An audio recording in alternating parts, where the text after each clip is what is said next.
Warning, this video contains team selection and captain choices which some viewers may find offensive. Hey guys, and welcome back to FPL TV.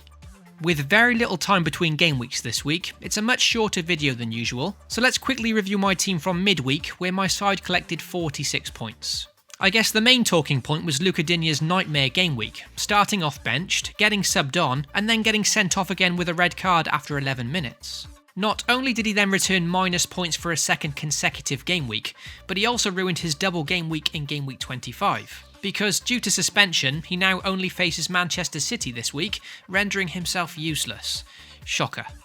Interestingly, in the previous game week I scored 64 points and still dropped in rank, and this time out a small score of 46 was actually enough for a surprise green arrow, moving up in the rankings by around 500 places. This really showed how this game week went, with many managers getting below par scores during the midweek fixtures, so 46 ended up being not too bad. My total score now stands at 1,491, and I have 2 free transfers heading into game week 25.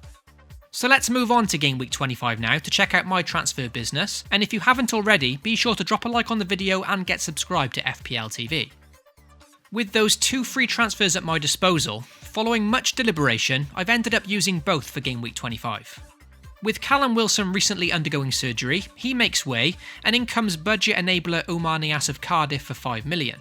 This move was only made to free up enough cash to swap out the out-of-form Pereira for Leroy Sané's double game week.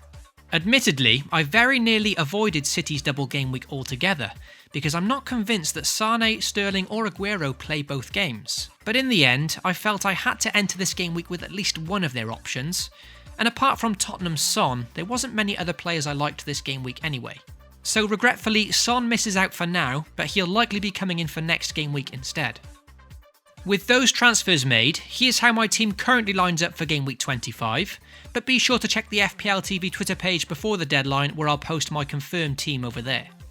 My decision to use 2 free transfers to get Sané was because I found it far too difficult to let go of Eden Hazard despite the bad form, with him facing bottom of the league Huddersfield at home next. I simply can't help but feel that Hazard could punish his sellers this week, so I've decided to give him one more try before potentially selling him for Son in game week 26.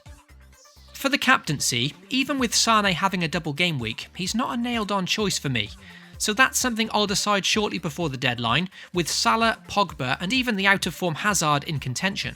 Granted, it would be a gamble, but I am strongly considering Hazard as a differential captain this week, as a way to jump up the rankings. Very high risk, but potentially high reward. The bench picks itself this week, with budget £5 million option Niasse heading straight there. Trent Alexander-Arnold is apparently not quite ready to face West Ham, and Luca Digne's double game week has now become a single game week against Man City due to suspension. Useless. So that's my very quick team selection video sorted for game week 25. I wish all of you the very best for the upcoming game week, and be sure to get subscribed to FPL TV if you haven't already. Take it easy and FPL responsibly.